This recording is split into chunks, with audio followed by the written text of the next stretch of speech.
DD किसान, बदलते भारत की शान।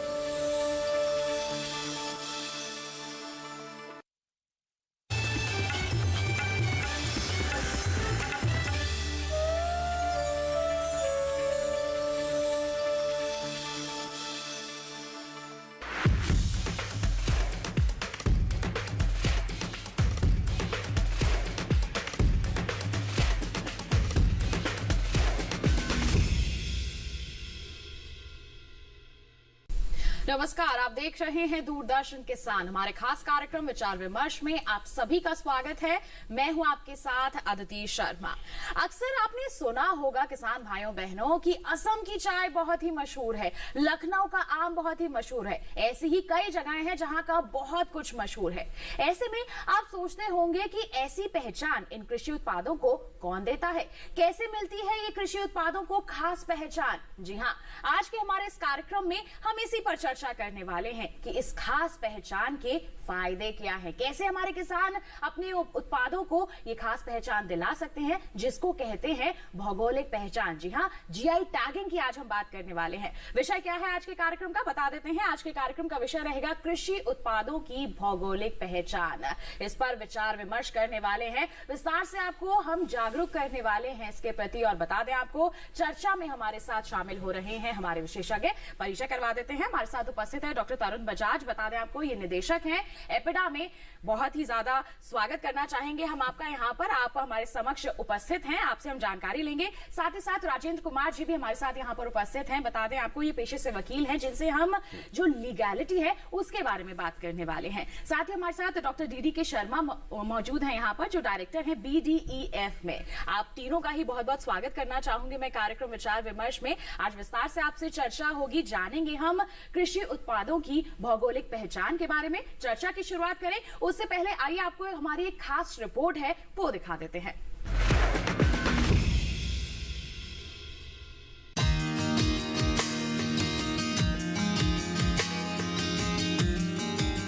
जीआई टैग या पहचान उन उत्पादों को दिया जाता है जो किसी विशिष्ट भौगोलिक क्षेत्र में ही पाए जाते हैं और उनमें वहाँ की स्थानीय खूबियाँ मौजूद होती हैं। दरअसल जीआई टैग लगे किसी उत्पाद को खरीदते वक्त ग्राहक उसकी विशिष्टता और गुणवत्ता को लेकर आश्वस्त रहते हैं। भौगोलिक संकेत टैग का मूल उद्देश्य दूसरे लोगों द्वारा पंजीकृत भौगोलिक संकेत के अनधिकृत उपयोग को रोकना है। जीआई टैग के माध्यम से उत्पादन प्रक्रिया में नयापन लाने वाले लोगों को इस बात की सुरक्षा दी जाती है कि उनके उत्पाद की नकल कोई और व्यक्ति या संस्था न करे। देश में इसके लिए बाकायदा कानून है। ये कानून आश्वासन धोखाधड़ी के खिलाफ कानूनी सुरक्षा देता है। यानी अगर कोई मलिहाबाद के नाम से बेचा जा रहा आम अगर मलिहाबादी नहीं है तो उत्पादक और उपभोक्ता दोनों ही धोखाधड़ी करने वाले पर कार्रवाई कर सकते हैं। और इस कानून के अंतर्गत किसी उत्पाद का पंजीकरण जीआई टैग यानी भौगोलिक उपदर्शन या संकेत कहलाता है। खेती के मामले में इसका फायदा किसानों को मिलता है।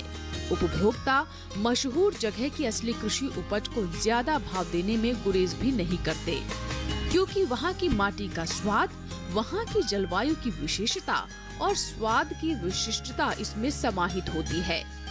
इतना ही नहीं, ये टैग स्थानीय फसलों के संरक्षण का भी रास्ता साफ करता है। जीआई टैग मुख्य रूप से कृषि उत्पादों, प्राकृतिक उत्पादों, हस्तशिल्प और औद्योगिक सामान के लिए दिया जाता है। विश्व व्यापार संगठन का सदस्य होने के नाते भारत ने जीआई टैग यानी भौगोलिक संकेतक के रूप में उत्पादों का पंजीकरण और संरक्षण अधिनियम 1999 को मंजूरी दी। ये अधिनियम 2003 से अमल में आया है। भारत में साल 2004-05 में दार्जिलिंग चाय से शुरू हुआ जीआई टैग का सफर करीब 370 उत्पादों तक जा पहुंचा है। आपको बता दें कि 370 में से 130 उत्पाद कृषि और खाद्य क्षेत्र के हैं जिन्हें जीआई टैग मिला है। अगर राज्यवार बात करें तो असम की तेजपुरी लीची, जोहा चावल, असम कार्बी एंगलोंग अदरक, बिहार का कतरनी चावल, भागलपुरी जर्दालू, मगही पान और शाही लीची को जीआई टैग मिला है। छत्तीसगढ़ के जीरा फूल, गुजरात के गिर केसर आम, हिमाचल प्रदेश की कांगड़ा चाय, वह हिमाचली काला जीरा और राजस्थान की बीकानेरी भुजिया को जीआई टैग मिला हुआ है। जीआई टैग वाले उत्पादों से दूर दराज के क्षेत्रों में ग्रामीण अर्थव्यवस्था लाभान्वित हो रही है।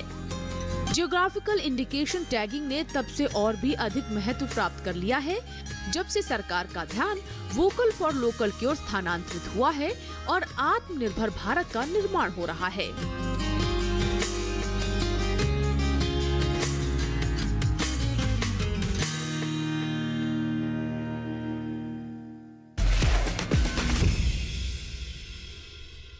तो अभी हम सब ने एक खास रिपोर्ट देखी, जीआई टैगिंग यानी कि भौगोलिक पहचान के बारे में थोड़ा बहुत तो जान लिया। तो फिर आइए इसके बारे में हमारे विशेषज्ञों से भी चर्चा कर लेते हैं। शुरुआत करना चाहेंगे डॉक्टर बजाज से। यहाँ पर जीआई टैगिंग की जब हम बात करते हैं, भौगोलिक पहचान की हम बात करते हैं, तो ये है क्या और इसकी जरूरत क्यों है, इसके बारे में आप सबसे पहले जानकारी दें। बहुत अच्छा सवाल पूछा आदिति आपने कि सबसे पहले जीआई यानी भौगोलिक पहचान की बात करते हैं। और शुरू में आपने कहा ही था कि असम की चाय और बनारस की साड़ियाँ, ये सब चीज़ें इतनी मशहूर होती हैं, जब भी कोई जाता है तो वो सोचता है कि इसको मैं ज़रूर खरीदूंगा, या अगर खाने पीने की चीज़ है तो इसका ज़रूर खाकर या उसका टेस्ट करके पता करूंगा कि ऐसा खास क्या है उसमें, और वाकई खास होता है। तो जीआई एक प्रोडक्ट, ये जो एक टैगिंग है, ये उरुग्वे राउंड के बाद जब ट्रिप्स एग्रीमेंट हुआ था, तब आर्टिकल 22 और 24 के तहत तब ये कहा गया कि भाई हर भौगोलिक क्षेत्र की एक विशेष पहचान है, उस उत्पाद से जुड़ी हुई, उसकी प्रतिष्ठा जुड़ी हुई है, उसकी एक खास विशेषता जुड़ी हुई है, तो उसको हमें रिकॉग्नाइज करना है, उसकी हमें उस पहचान को जो है वो बनाए रखना है कि हाँ ये जो उत्पाद है ये इस क्षेत्र का है और विशेष है, इसकी एक अपनी प्रतिष्ठा है।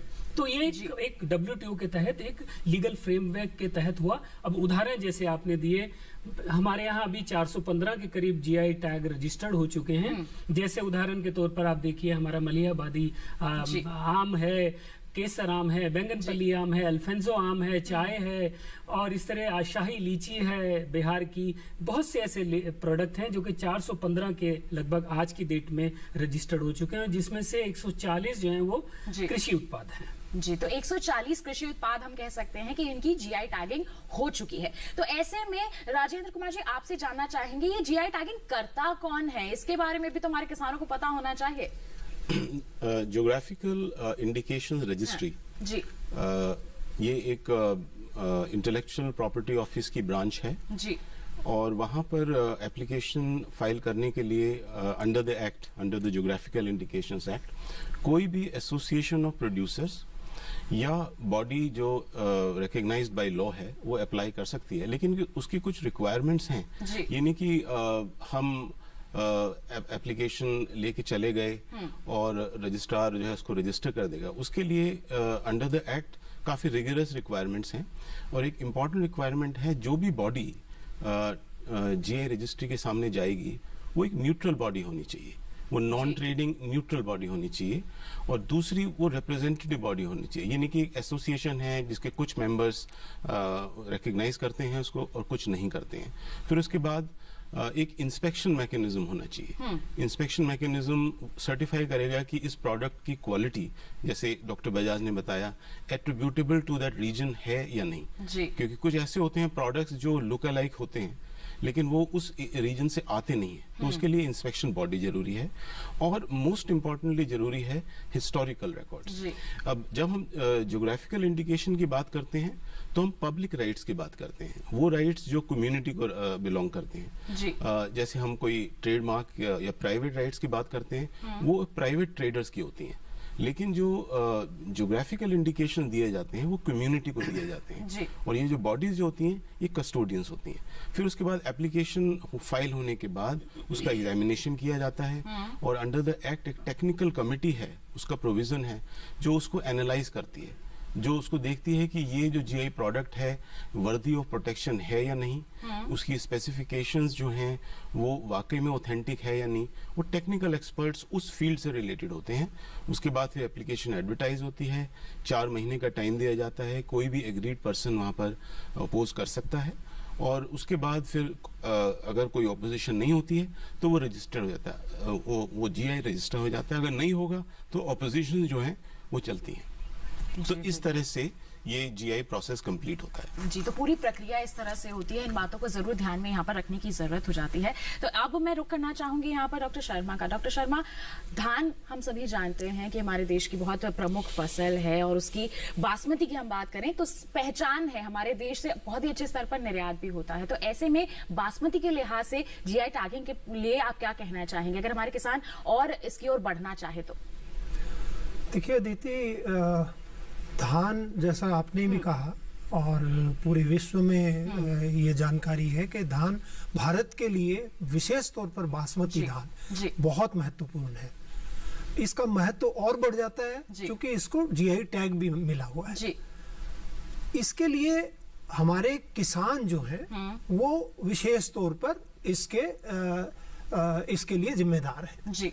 लेकिन चूंकि धान हमारे लिए बहुत महत्वपूर्ण है तो उसकी उपज से लेकर और उसके निर्यात तक जी, उसके लिए हमें विशेष प्रयास करने होते हैं। अब धान के लिए भारत सरकार ने विशेष प्रयास किए, अपीडा को इसका अधिकार दिया कि वो बासमती को जीआई टैगिंग करें, और इसी परिणाम स्वरूप 2016 में हमें बासमती चावल का जीआई टैग, जो जैसा अभी राजेंद्र जी ने बताया, चेन्नई जो रजिस्ट्रार है, रजिस्ट्रार ऑफिस से उसका अधिकार अपीडा को मिला जी। उसके बाद से अब तक पूरे जोर शोर से अपीडा इस प्रयास में कार्यरत है, इस प्रयासरत है कि हम कैसे ये जीआई टैगिंग को हम भारत से निकलकर बाहर, जहां जहां हम करीब 170 देशों में बासमती एक्सपोर्ट करते हैं, और उन सभी देशों में जाएं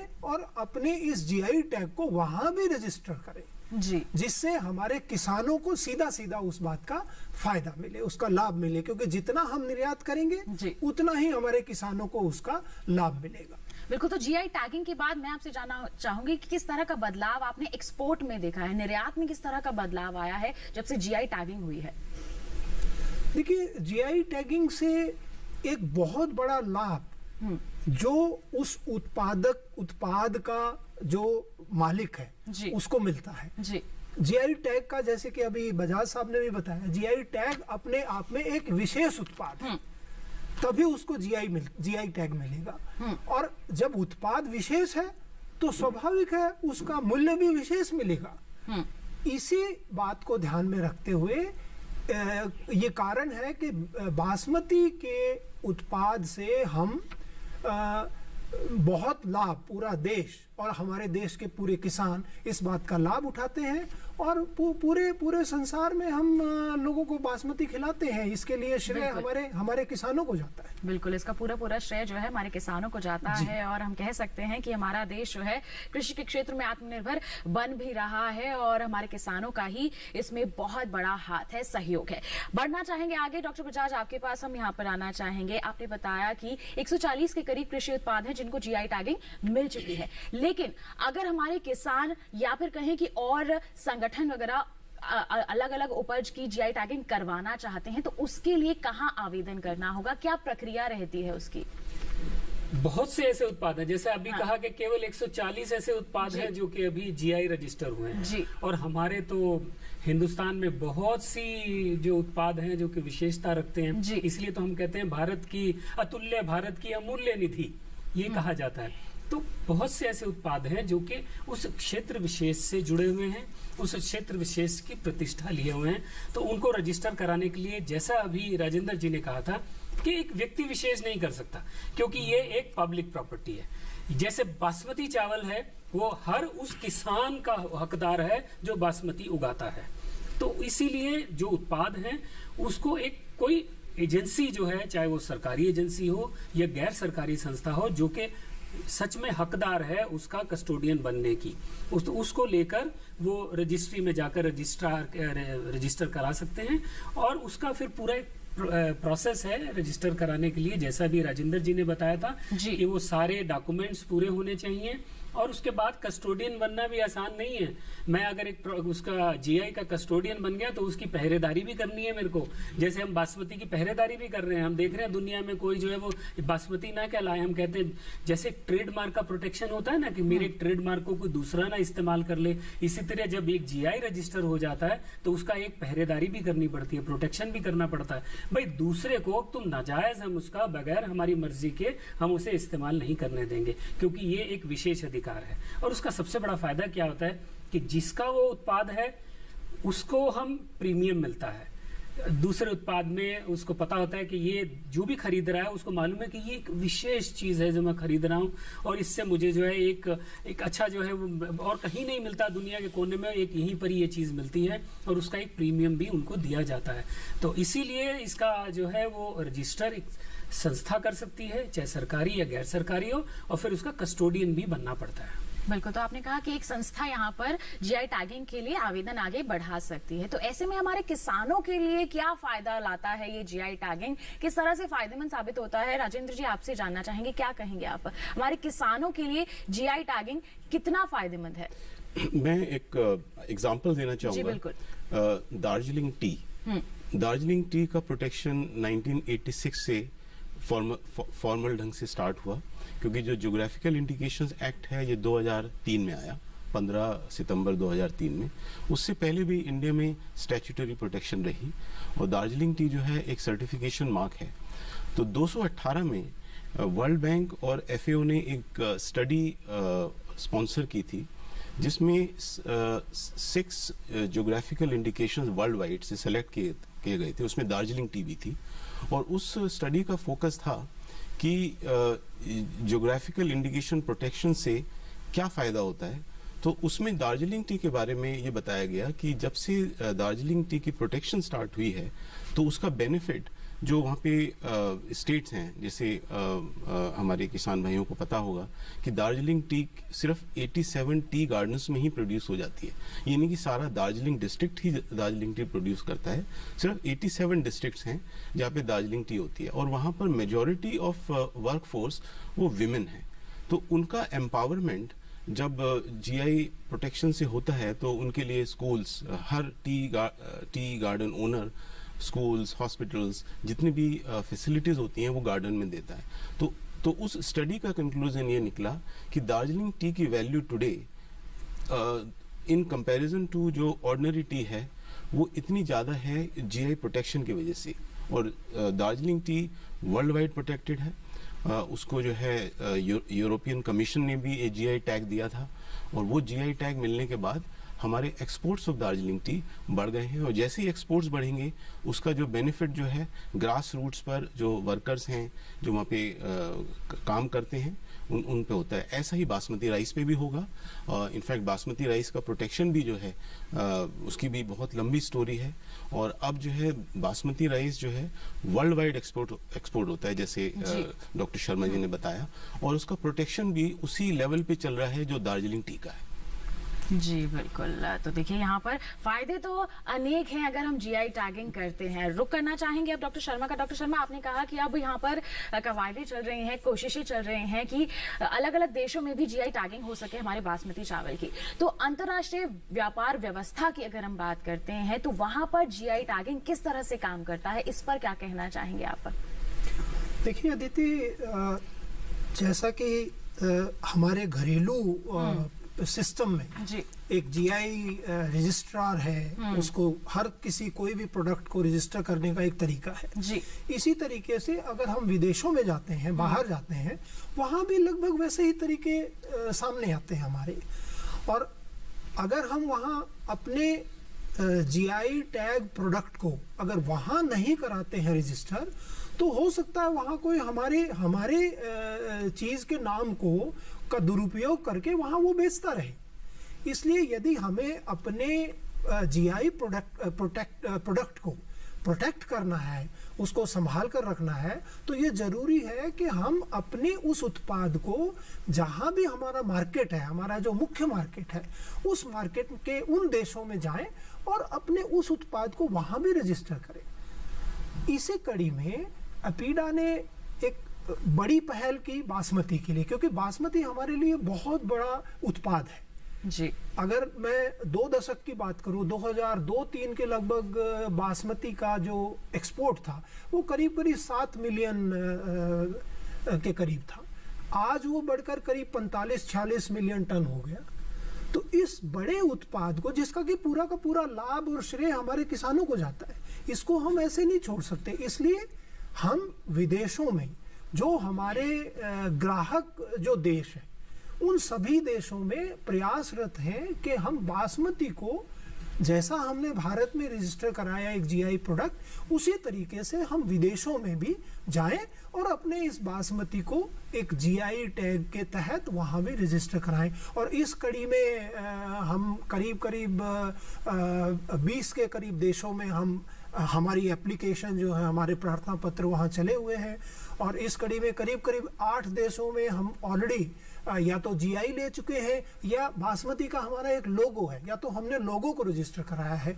तो ये रजिस्टर कराने से क्या होगा कि हमारा उस देश में भी हमारा बासमती प्रोटेक्ट रहेगा, कोई और उसकी नकल नहीं कर सकता, उस नाम को मिसयूज नहीं कर सकता, और हमारे जो किसान हैं, हमारे किसानों द्वारा पैदा किया हुआ जो बासमती है वो धड़ल्ले से वहाँ बिकेगा और उसका पूरा लाभ उनको मिलेगा। हमारे किसानों ने जो कड़ी मेहनत से बासमती यहाँ पर तैयार किया है, उसकी पहचान बनी रहेगी, बरकरार रहेगी। कोई भी उसका दुरुपयोग, उसके नाम का दुरुपयोग यहाँ पर नहीं कर पाएगा। बिल्कुल, बढ़ते हैं आगे। डॉक्टर बजाज, आपका रुख करना चाहूंगी, आपसे जानना चाहूंगी, जब किसी भी कृषि उत्पाद को यहाँ पर जीआई टैगिंग मिलती है, तो ऐसे में जो आसपास के क्षेत्र के किसान हैं या फिर उसी क्षेत्र के हम किसानों की बात करें, तो उन्हें किस तरह से फायदा मिलता है इसका? सभी को फायदा मिलता है जी। जब जीआई टैगिंग हो जाता है तो जैसे ये कहा कि ये तो पब्लिक प्रॉपर्टी है जी। अब बासमती जीआई टैग हुआ तो जहां जहां बासमती उगाया जाता है वो उसका सबको लाभ मिल रहा है। ये नहीं है कि किसी एक व्यक्ति विशेष का लाभ रह गया। जो अपने उस क्षेत्र को, जो कि आइडेंटिफाई कर दिए गए हैं, उस आइडेंटिफाइड क्षेत्र से अगर वो अपना उत्पाद लेकर आता है तो वो उसका वही उत्पाद है और उसको वो उसका जो प्रीमियम है वो क्लेम कर सकते हैं। खाली बासमती की हम बात कर रहे हैं, इसी तरह बहुत से, जैसा मैंने कहा अभी दार्जिलिंग चाय की बात करी, आम है, हमारे अंगूर हैं, शाही लीची है, और भी बहुत से ऐसे उत्पाद और प्रोसेस फूड हैं जैसे रसगुल्ला है, बहुत से ऐसे खास जो उत्पाद हैं हर क्षेत्र के जुड़े हुए। तो उनके जो उत्पाद हैं, जो उन उत्पादों को उस क्षेत्र से जुड़े हुए हैं, सदियों से उसका उत्पादन कर रहे हैं, उनको लाभ मिलता है। सबसे बड़ा फायदा ये होता है कि बेचने में आसानी है, क्योंकि खरीदार को पता है कि ये विशेष है, मैं जाता हूँ वहां जाएंगे। आप छोटी सी बात समझिए, आप भी कहीं जाते हैं, बोले फला खाने की चीज बड़ी मशहूर है, तो आप चाहे थोड़ी दूर ही क्यों ना जाना चाहे, वहां जाते हैं और वहां जाके जरूर खाते हैं और बार बार जाते हैं। इसी तरह या जाते हैं जब कभी आप किसी राज्य में जा रहे हैं, किसी जगह पे जाते हैं तो बोलते हैं कि वहाँ की एक खास चीज़ है, जैसे मैंने कहा बनारस की साड़ियाँ बहुत मशहूर हैं, तो आप चाहते हैं कि मैं ज़रूर वहाँ खरीदूं और उसका जो है वो मुझे भी लाभ मिले। बिल्कुल, तो कश्मीर जा रहे हैं तो शॉल लेना बहुत जरूरी हो जाता है, केसर खरीदेंगे वहाँ का। तो ये दक्षिण में जा रहे हैं तो यहाँ का सिल्क बहुत मशहूर है। बिल्कुल, तो बेचना आसान है, और दूसरा ये कि उसका फिर उसको प्रीमियम भी मिलता है, क्योंकि खरीदार को भी मालूम है कि मैं जो खरीद रहा हूँ वो एक विशेष चीज है, ये आम चीज नहीं है जो मैं खरीद रहा हूँ, ये मुझे सिर्फ इसी क्षेत्र से, इसी व्यक्ति विशेष से, इसी जो है वो एरिया से मिलती है। तो इसलिए एक उसको भी एक सेटिस्फेक्शन रहती है कि हाँ, एक यूनिक प्रोडक्ट को मैं खरीद रहा हूँ। बिल्कुल, तो डॉक्टर बजाज आप कह रहे हैं कि एक प्रीमियम मिलता है कस्टोडियन को, तो ये प्रीमियम कौन देता है और इससे फायदा क्या होता है, इस पर क्या कहना चाहेंगे आप? खरीदार देता है ना प्रीमियम। वो खरीदार जो है वो जाता है, उसको एक तो उसको पता है कि धान, जब उदाहरण जब आपने दिया बासमती का ही, तो बासमती के जो खरीदार है वो जो रेट देगा और दूसरे जो धान है उसमें फर्क तो रहता ही है जी। तो बासमती का सबसे महंगा चावल, बहुत सी वजह है, उनमें से एक वजह तो ये भी है कि वो जीआई टैग है, और दुनिया भर में बासमती को हम ठीक दाम पर बेचते हैं।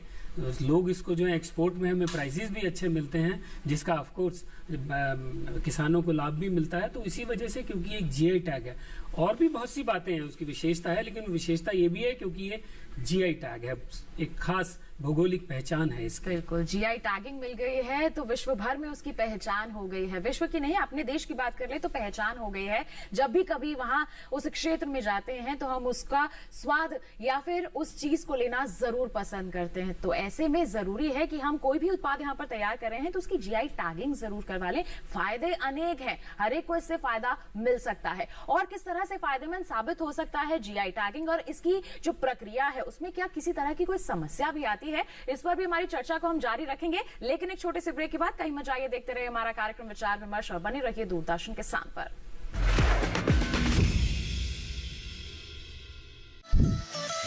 खुशहाल होंगे खेत, पशु रहेंगे स्वस्थ, सरकारी स्कीम का होगा लाभ, जब एक्सपर्ट्स का मिलेगा साथ, आपके सवाल विशेषज्ञों के जवाब, सिर्फ एक फोन कॉल की दूरी पर। देखिए किसानों का अपना प्रोग्राम हेलो किसान, सोमवार से शुक्रवार शाम 6 बजे से सिर्फ दूरदर्शन किसान पर।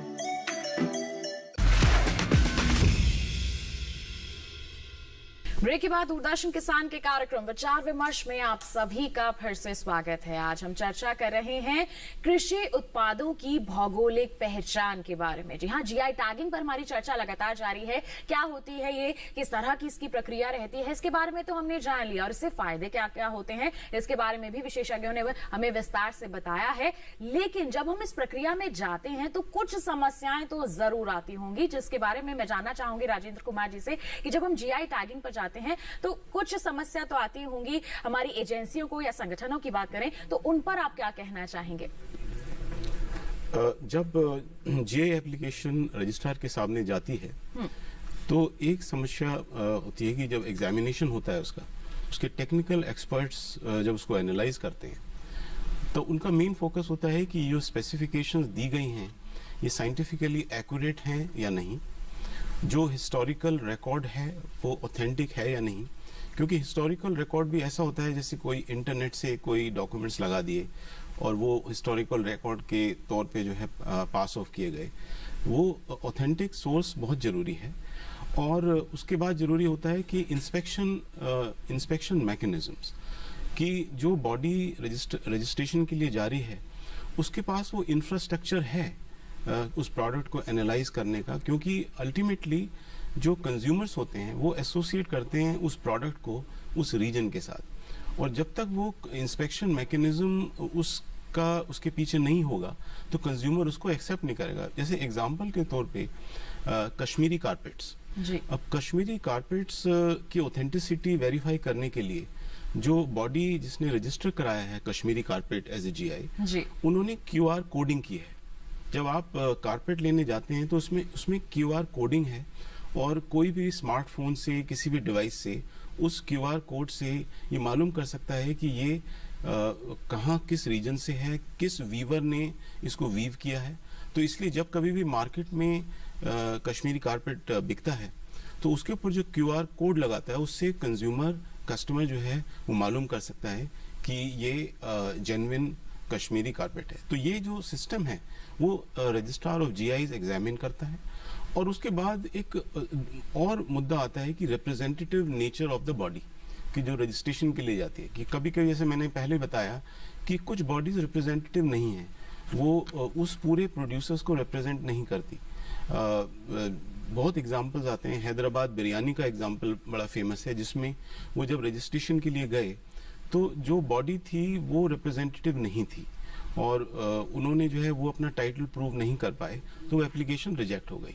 तो इसलिए इन चीज़ों का ध्यान में रखना बहुत ज़रूरी है कि हिस्टोरिकल रिकॉर्ड का होना, इंस्पेक्शन मैकेनिज्म का होना, ट्रेसिबिलिटी का होना और फिर जो है जो ओवरऑल सुपरविजन है, उसके बाद फिर एप्लीकेशन एक्सेप्ट होती है। और जैसे मैंने पहले समझाया उसके बाद कोई भी अपोज भी कर सकता है एप्लीकेशन, और ये अपोजिशन कहीं से भी आ सकती है, हिंदुस्तान से ही नहीं, from any part of the world. और तो जैसे आपने कहा कि उसके विरोध में भी यहाँ पर सवाल उठाए जा सकते हैं, अपोजिशन हो सकता है, तो ऐसे में फिर उसके बाद क्या प्रक्रिया रहती है, उसका जस्टिफिकेशन किस तरह से दिया जाता है? उसका justification registrar of geographical indication के सामने, जो कि क्वेज़ाई जुडिशियल बॉडी है, जैसे कोर्ट्स होते हैं, तो उसमें वो एविडेंस एग्जामिन होता है, जिससे दूसरी बॉडी ये कहती है जो अपोज करती है कि इस प्रोडक्ट की क्वालिटीज ये नहीं है, जी ये होने चाहिए, या इसका एरिया इतना बड़ा नहीं है, ये छोटा होना चाहिए।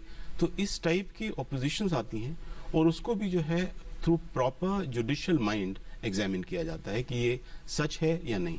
इनफैक्ट ये जो प्रोसेस है ये बहुत इम्पॉर्टेंट है। ट्रिप्स एग्रीमेंट डॉक्टर बजाज ने बताया, उसमें एक आर्टिकल आता है, आर्टिकल 24.9, वो ये कहता है कि अगर कोई जीआई डोमेस्टिकली प्रोटेक्टेड नहीं है तो किसी कंट्री के ऊपर कोई ऑब्लिगेशन नहीं है कि उसको प्रोटेक्ट किया जाए। तो इसलिए यहाँ पर उसकी जो स्क्रूटनी होती है, उसका एग्जामिनेशन होता है, वो बहुत इंपॉर्टेंट होता है। क्योंकि जैसे बासमती का एग्जांपल दिया, दार्जिलिंग टी का एग्जांपल दिया, ये डोमेस्टिकली रजिस्टर्ड है जी। और इसीलिए जो है बाहर के कंट्रीज, बाहर के कोर्ट्स उसको रिकग्नाइज करते हैं कि हमने हिंदुस्तान में उसको प्रोटेक्ट किया।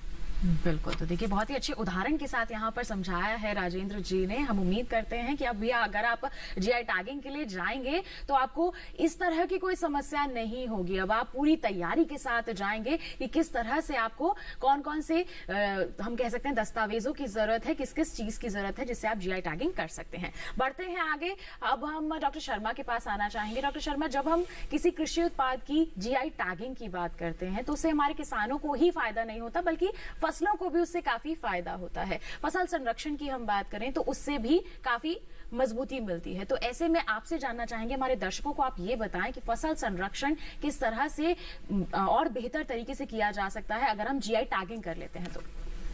देखिए अदिति, बहुत अच्छा सवाल है। हम लोग कोई भी उत्पाद का जीआई टैग ले लेते हैं, लेकिन ये उससे भी महत्वपूर्ण होता है हमारे लिए कि उस जीआई टैग को हम कैसे संभाल कर रखें जी। और कैसे उस उत्पाद के साथ आगे बढ़ें।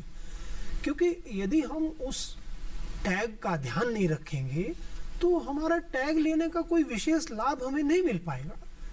इसलिए ये बड़ा महत्वपूर्ण है कि जैसे हमने बासमती का जीआई टैग लिया, हम पूरे विश्व में बासमती चावल जो है लोगों को खिलाते हैं और लोग पसंद करते हैं। उसमें विशेष अरोमा है, उसकी एक अपनी लेंथ है, उसकी एक ब्रेड्थ है, उसमें जो बायोकेमिकल जो बासमती के साथ जुड़े हुए हैं, जो कुदरती रूप में जैसे जैसे जिन जिन इलाकों में बासमती होता है उनमें वो होगा ही होगा।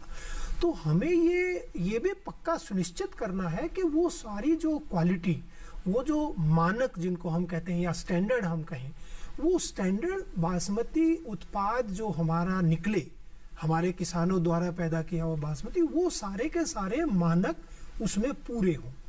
यदि वो मानक पूरे नहीं होंगे तो अगर मान लीजिए कल को हमने कोई बासमती के नाम पर हमने चावल भेज दिया यूके में और वहाँ लोगों ने देखा, या जो हमारे कंज्यूमर हैं वो बड़े समझदार हैं, कंज्यूमर को अगर कल को पता लगेगा नहीं ये तो बासमती जैसा नहीं है, तो इसलिए हमारे किसान भाइयों को इस बात का भी ध्यान रखना है कि जब वो कोई भी उत्पाद, वो बासमती हो या कोई अन्य जीआई टैग उत्पाद हो, जब वो उसका उत्पादन करते हैं तो ये बहुत महत्वपूर्ण होता है कि हम मानक के अनुरूप उत्पादन करें जी।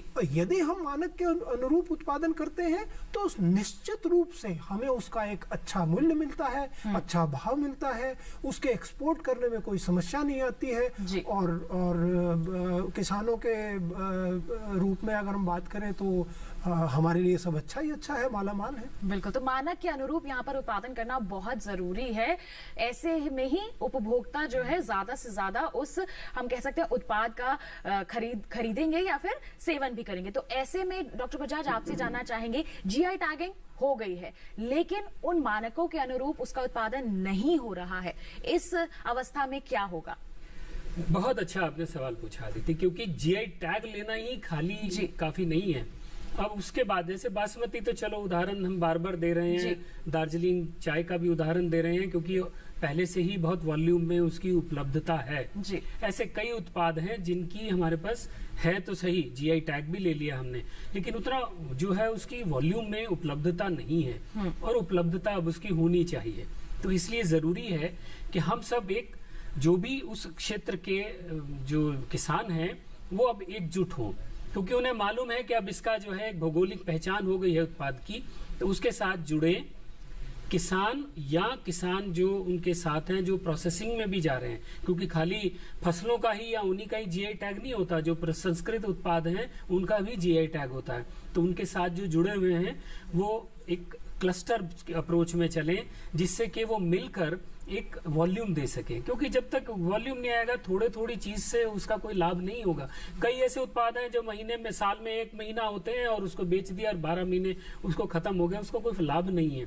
तो सबको मिलकर क्लस्टर अप्रोच लेके चलना है और एक एफपीओ बनाकर, एफपीसीज बनाकर उसको कोशिश करनी है कि हम लोग वॉल्यूम दें, जिससे कि वॉल्यूम होने से क्या फायदा होगा, एक तो हमारी कॉस्ट ऑफ प्रोडक्शन कम होगी, दूसरा हम वॉल्यूम होने से हम एक्सपोर्ट कर पाएंगे, क्योंकि एक्सपोर्ट थोड़ा थोड़ा एक्सपोर्ट नहीं होता है, एक्सपोर्ट के लिए वॉल्यूम चाहिए, उसको हम एक्सपोर्ट कर पाएंगे और अपने घरेलू बाजार में भी हम बेच पाएंगे।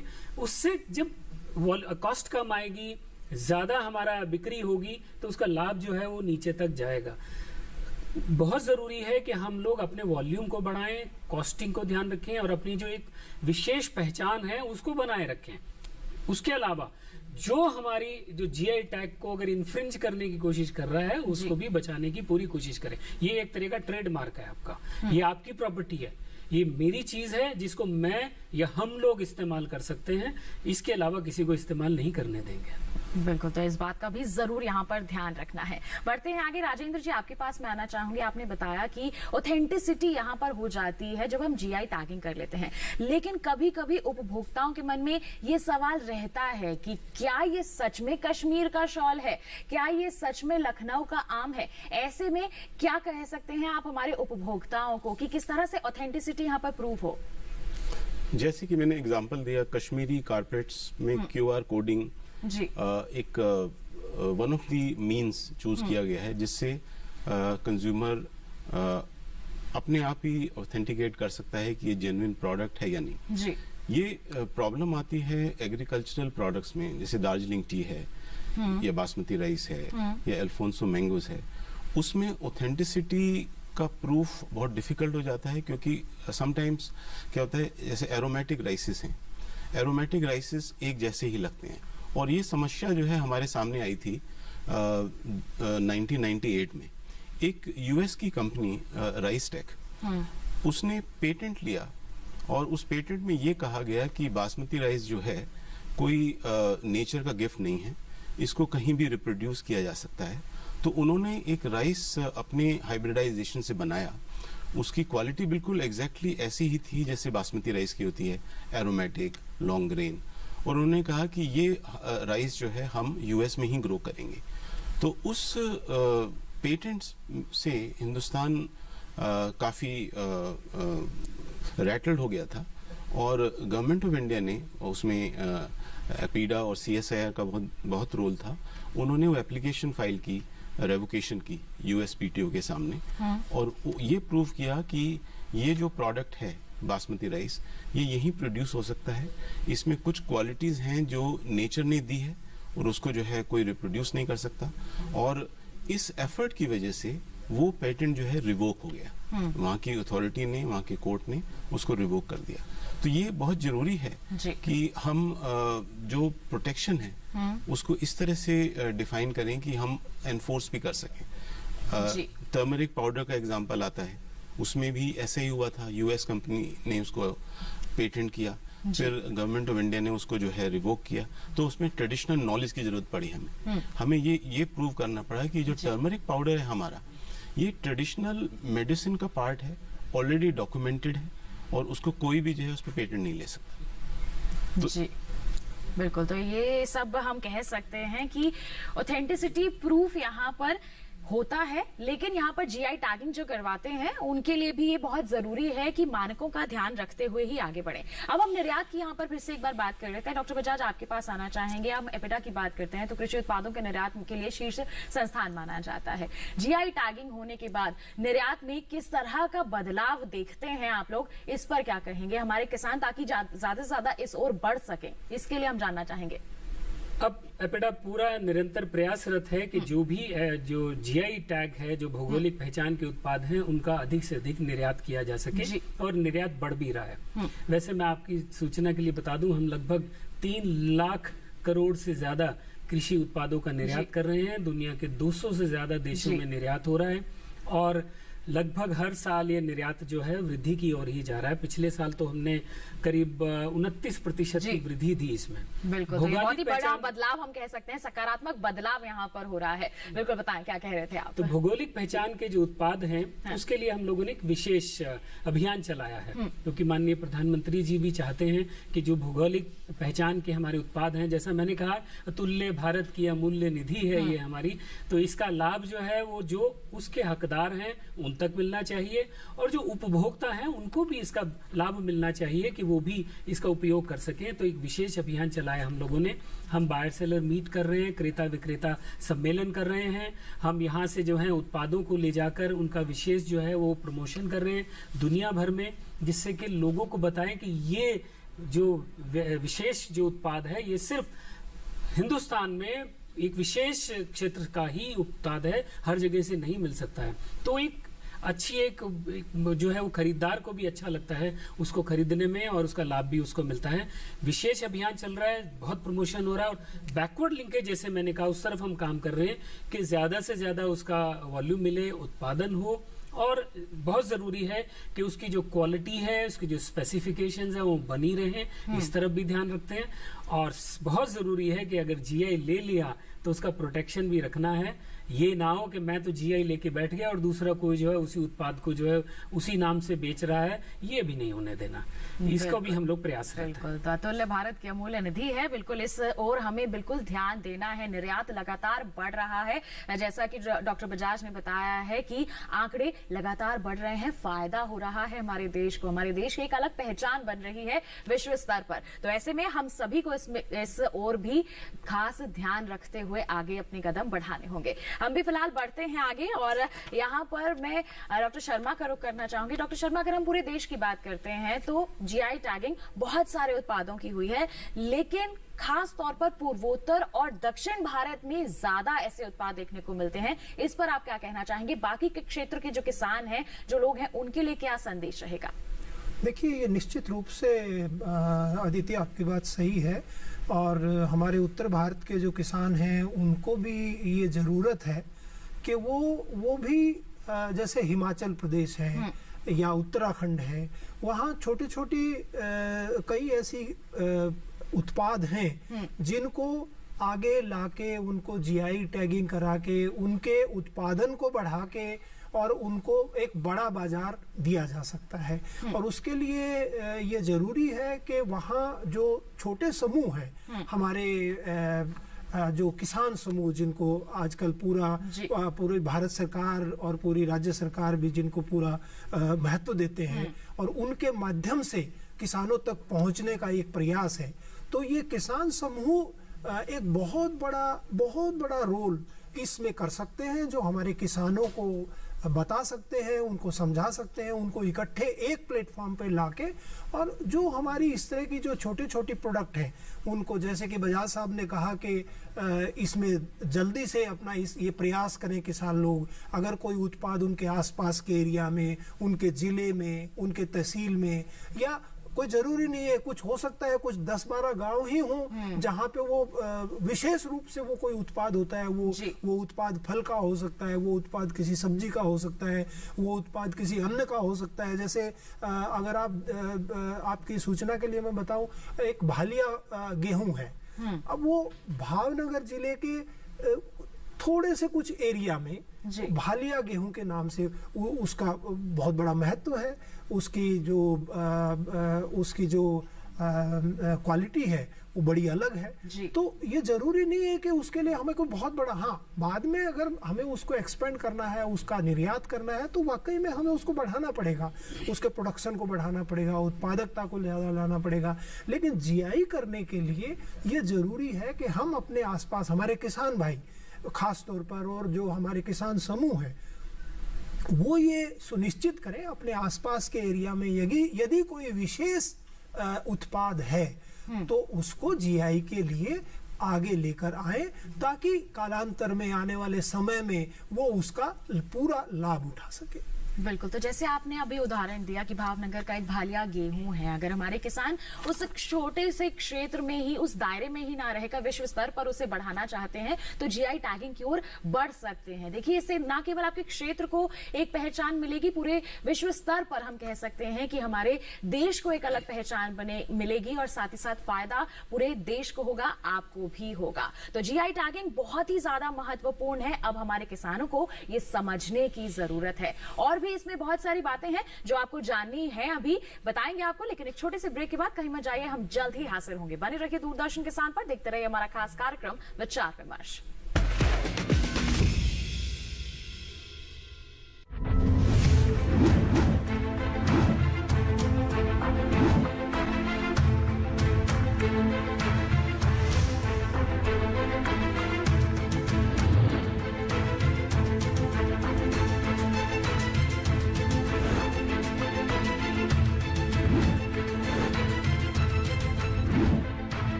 देखिए दूरदर्शन किसान पर सरकार आपके साथ, शनिवार रात 9 बजे।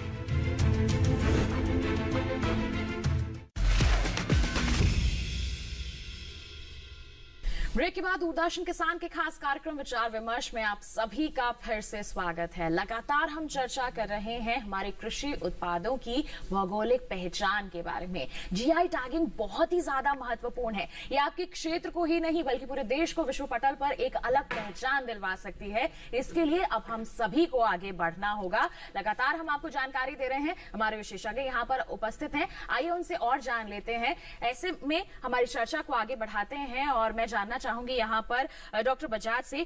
डॉक्टर बजाज, आपसे जानना चाहेंगे, आपने बताया कि जीआई टैगिंग जो है प्रसंस्कृत उत्पादों की भी की जा सकती है। अभी तक किसान अलग अलग उपज की यहाँ पर जीआई टैगिंग कर रहे थे, लेकिन अगर प्रसंस्कृत उपज यहाँ पर लेकर आते हैं, उत्पाद लेकर आते हैं, तो उसके लिए क्या प्रक्रिया कोई अलग है या फिर वही प्रक्रिया रहेगी? वही प्रक्रिया जी। जैसे मिठाइयाँ हैं, कई हमारी विशेष मिठाइयाँ हैं, उनका जीआई टैग है। बहुत सी ऐसी मिठाइयाँ जिनका तो जीआई टैग हुआ ही नहीं है और बहुत सी जरूरत है, क्योंकि ऐसी विशेष जगह चीजें हैं जिनका हम लोग अब जानते हैं। हम रोजमर्रा में बात करते हैं कि उस जगह की ये चीज बड़ी मशहूर है, वहां जाके हम लोग जरूर खाएंगे, टेस्ट करेंगे। तो ऐसी बहुत सी मिठाइयाँ हैं, बहुत सी ऐसी चीज़ें हैं जो कि उस क्षेत्र विशेष से जुड़ी हुई हैं, उसकी प्रतिष्ठा है, अलग से प्रतिष्ठा है, उनको जो है वो जीआई टैग की आवश्यकता है। और जब जीआई टैग हो जाता है तो सबसे पहली तो मेरे को एक सेटिस्फेक्शन होगी कि अब ये उत्पाद मेरे ही क्षेत्र का, हमारे ही क्षेत्र का है और उसको जो है जो भी आएगा हम कह सकते हैं कि ये हमारा उत्पाद है, इसी क्षेत्र विशेष से मिलता है। तो जो भी उपभोक्ता आ रहा है वो उस चीज को खरीदने में उसे भी सेटिस्फेक्शन होगी और हमें बेचने में आसानी होगी। और उसके बाद जो है वो हम लोग उसका प्रमोशन कर सकते हैं, ब्रांडिंग कर सकते हैं कि ये उत्पाद इस जगह का है, विशेष जीआई उत्पाद है। जब एक अलग पहचान मिल जाएगी तो उसके दाम भी काफी अच्छे मिलेंगे, तो इससे फायदा ही फायदा हमें सामने नजर आ रहा है। लेकिन ऐसे में कई तरह की कुछ बाधाएं भी होती हैं। तो राजेंद्र जी, आपके पास मैं आना चाहूंगी। उपभोक्ताओं के साथ अगर किसी भी तरह का कोई धोखाधड़ी हो जाए या फिर ऑथेंटिसिटी नहीं है, तो ऐसे में क्या किसी तरह का कोई कानूनी प्रावधान भी है? बिल्कुल। क्या कहना चाहेंगे? हमारी जो ज्योग्राफिकल इंडिकेशंस एक्ट के अंदर सिविल और क्रिमिनल रेमेडीज दोनों हैं जी। उसमें जो जीआई ओनर होता है, जो कस्टोडियन होता है, उसको राइट दिया गया है कि वो कोर्ट में जाके एक इन्फ्रिंजमेंट एक्शन फाइल करे और उसमें सर्टिफिकेट ऑफ रजिस्ट्रेशन बड़ा ऑथेंटिक डॉक्यूमेंट माना जाता है। और इन्फ्रिंजमेंट के भी काफ़ी फॉर्म्स होती हैं कि एक प्रोडक्ट जो कि जीआई प्रोडक्ट नहीं है वो मार्केट में पास ऑफ कर रहा है एज ए जीआई प्रोडक्ट। तो वो जैसे बनारसी साड़ी का एग्जांपल है। बनारसी साड़ी जैसे मेड इन चाइना हिंदुस्तान में बिक रही हैं, लेकिन बनारसी वो जो है बनारसी साड़ी के जीआई का इन्फ्रिंजमेंट होगा और उसमें जो है सर्टिफिकेट और रजिस्ट्रेशन बड़ा इंपॉर्टेंट होता है। और क्रिमिनल रेमेडी भी जो है अंडर द एक्ट काफ़ी स्ट्रिक्ट है, इसको कॉग्निजेबल ऑफेंस मानी गई है। उसमें जो है पुलिस जो है without any enabling power from the magistrate वो अरेस्ट भी कर सकती है, इसमें ये कॉग्निजेबल ऑफेंस है। तो हमारा जीआई एक्ट काफ़ी स्ट्रांग है और काफ़ी मॉडर्न है, और उसमें जो प्रोविजंस हैं अगर जीआई ओनर उनको एनफोर्स करे तो हमारे कोर्ट्स जो हैं काफ़ी फोर्थ राइट है। इनफैक्ट एक एग्जांपल दूंगा, स्कॉच विस्की एसोसिएशन जो हिंदुस्तान में 1980 से इन्फ्रिंजमेंट एक्शंस फाइल कर रही है, और उन्होंने जो है एक तरह से बॉडी ऑफ केस लॉ बनाई है। अगर हम जीआई लॉ के बारे में हिंदुस्तान में देखते हैं तो SWA स्कॉच विस्की एसोसिएशन ने जो कंट्रीब्यूट किया है केस लॉ वो बड़ा इम्पोर्टेंट है, वो आज तक बहुत यूजफुल रहा है। जी बिल्कुल। तो काफी यहाँ पर देखिए कानूनी प्रावधान भी हैं, अगर किसी भी तरह का कोई ऐसा धोखाधड़ी भी हो रही है तो आपको यहाँ पर कोई घबराने की जरूरत नहीं है। यहाँ पर आपके लिए बिल्कुल सहयोग के लिए हर तरह की सुविधाएं मुहैया कराई गई हैं। बिल्कुल जीआई टैगिंग लगातार हम आपको बता रहे हैं कि फायदेमंद साबित हो सकती है हमारे संगठनों के लिए, हमारे किसानों के लिए, एक क्षेत्र की एक नई पहचान बनाने के लिए। तो अंतिम सवाल मैं तीनों से ही एक बार लेना चाहूंगी, उनकी टिप्पणी लेना चाहूंगी। डॉक्टर शर्मा, शुरुआत आपसे करना चाहूंगी, किसानों की आय को दोगुना करने में ये जीआई टैगिंग किस तरह से फायदेमंद साबित होगी? देखिए अदिति, ये बहुत ही अच्छी बात आपने उठाई, क्योंकि भारत सरकार विशेष रूप से हमारे आदरणीय प्रधानमंत्री बार बार इस बात को इंगित करते हैं कि हमें किसानों की आय को बढ़ाना है जी। उसके लिए ये बहुत जरूरी है कि जो भी उत्पाद वो करें वो एक सिस्टमैटिक तरीके से हो, उसकी क्वालिटी अच्छी हो जी, और अगर वो जीआई टैग है तो निश्चित रूप से उनकी आय में वृद्धि होगी जी। लेकिन किसी भी जीआई उत्पाद का जो हमारे कंज्यूमर्स हैं उनके मन में, उनके दिमाग में उस जीआई उत्पाद के बारे में सही बात बैठना बहुत जरूरी है जी। और इसके लिए मैं कहूँगा कि हमारा जो ट्रेसिबिलिटी सिस्टम है जी। वो एक बड़ा महत्वपूर्ण योगदान करता है। किसी भी उत्पाद का अगर हम हमारे कंज्यूमर तक उसको ट्रेसिबिलिटी से बता पाए कि देखिए ये उत्पाद है, ये यहाँ से चला, यहाँ पैदा हुआ और उसके बाद यहाँ गया और उसका यहाँ प्रोसेसिंग हुई और यहाँ पैकिंग हुई और यहाँ जाके वो कंज्यूमर के तक पहुंचा, अगर हम ये निश्चिंतता अगर हम अपने कंज्यूमर को दे पाए तो निश्चित रूप से तो वो खरीदेगा ही और लाभ सीधा हमारे किसानों को मिलेगा। बिल्कुल। राजेंद्र जी, आपसे भी हम टिप्पणी लेना चाहेंगे, किसानों की आय को दोगुना करने में जीआई टैगिंग किस तरह से फायदेमंद साबित होगा? मैं एक इम्पोर्टेंट चीज बताना चाहता हूँ कि जो प्रोडक्शन है अगर हम इंक्रीज करने पे फोकस करेंगे जी, उसमें क्वालिटी कॉम्प्रोमाइज ना की जाए, क्योंकि जीआई प्रोडक्ट्स जो हैं हिंदुस्तान की इमेज हैं वर्ल्ड में। अगर हम क्वांटिटी के पीछे भागेंगे और क्वालिटी पे कॉम्प्रोमाइज करेंगे तो बदनाम हमारे देश का ही होता है। इसलिए दोनों क्वांटिटी एंड क्वालिटी को साथ साथ चलना बहुत जरूरी है, और इसीलिए जो है जीआई प्रोडक्ट्स जो होते हैं उनकी प्रोडक्शन इतनी हाई नहीं होती क्योंकि उनका रीजन लिमिटेड होता है, पर क्वालिटी यहाँ पर बहुत ज्यादा मायने रखती है। बहुत एट द सेंटर अगर अच्छी है आपके उत्पाद की तो निश्चित तौर पर आपको यहाँ पर अच्छा दाम मिलेगा ही मिलेगा। और जीआई टैगिंग हो गई है तो ये सोने पे सुहागा साबित हो जाता है। डॉक्टर बजाज, संक्षिप्त में आपसे जानना चाहेंगे हमारे किसानों के लिए क्या संदेश है आपका? सबसे पहले आपको उदाहरण दे दें, जैसे एक बलिया गेहूं की बात की गई जो घरेलू बाजार में बिकता है, प्रीमियम पे बिकता है, हमने एक्सपोर्ट किया और वो भी प्रीमियम पे किया। क्यों? क्योंकि वो जीआई टैग था, और जब प्रीमियम में बिका तो उसका लाभ जो है नीचे तक भी गया, सबको मिला, जो उसके उत्पादन कर रहे थे उनको भी उसका लाभ मिला। तो एक इसी तरह उदाहरण है, जीआई टैग होने पर उसका बेचना आसान है, हमें प्रीमियम मिलता है और एक संतुष्टि मिलती है कि हाँ, मैं जो एक चीज उगा रहा हूँ ये विशेष है, ये दुनिया के और किसी कोने में ऐसी चीज उगती नहीं है या बनती नहीं है, ये हम ही हैं इसके निर्माता या इसको उगाते हैं। तो एक संतुष्टि भी मिलती है। आने वाली जनरेशन्स को भी हम कह सकते हैं कि ये चीज हमारी जनरेशन ने हमें दी है और हम आगे आपको जनरेशन्स को देने जा रहे हैं। प्रीमियम मिलता है, आय में वृद्धि तो अवश्य आय होती में तो है, यहाँ पर वृद्धि इसीलिए होती इसका ही है। बड़ा प्रमोशन करने की बात कर रहे हैं। बिल्कुल, तो जीआई टैगिंग देखिए कुल मिलाकर काफी फायदेमंद साबित हो सकती है। आय में वृद्धि, एक विशेष पहचान, और अगर हम क्वालिटी पर ध्यान देते हैं तो और भी ज्यादा हमारे लिए सोने पे सुहागा साबित हो सकता है। बिल्कुल, तो देखिए जीआई टैगिंग की ओर आप अपने कदम जरूर बढ़ा सकते हैं। हमारी सरकार की ओर से भी यहाँ पर आपको पूर्ण सहयोग देने के लिए सभी तैयार बैठे हैं। तो बिल्कुल इतनी अहम जानकारियां सभी दर्शकों के साथ साझा करने के लिए हमारे विशेषज्ञों का मैं धन्यवाद देना चाहूंगी। आप तीनों यहाँ पर हमारे साथ आए, बहुत बहुत धन्यवाद आपका। आपका भी बहुत बहुत धन्यवाद।